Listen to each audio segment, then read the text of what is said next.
தமிழ் சினிமாவில் பல வருடங்களாக நிறைய திரைப்படங்களில் துணை கதாபாத்திரங்களில் நடித்தும் ரசிகர்கள் மத்தியில் பிரபலமாகாமலே போன நடிகை தான் நான்சி ஜெனிஃபர்.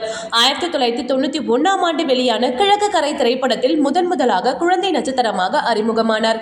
பிறகு பல திரைப்படங்களில் இவர் நடித்துள்ளார்.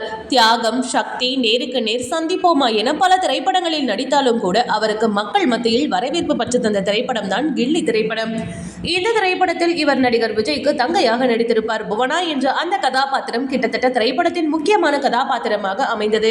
இதனைத் தொடர்ந்து அந்த படத்திலிருந்து அவருக்கு வரவேற்புகள் கிடைக்க தொடங்கின.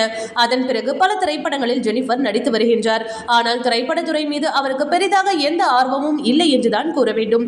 இப்போதாவது ஒரு முறைதான் அவர் திரைப்படங்களில் நடித்து வருகிறார்.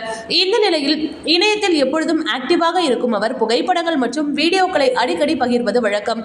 அவர் கேரட் சோப் தயாரிக்கும் வீடியோ ஒன்றை வெளியிட்டுள்ளார். சரும பராமரிப்புகளுக்கான ஆர்கானிக் பொருட்களை அவர் தயார் செய்து வரும் தொழிலை தான் செய்து வருகிறார். தற்போது அது தொடர்பான வீடியோவையும் அவர் வெளியிட்ட நிலையில் அந்த வீடியோ இணையத்தில் வைரலாகி வருகிறது.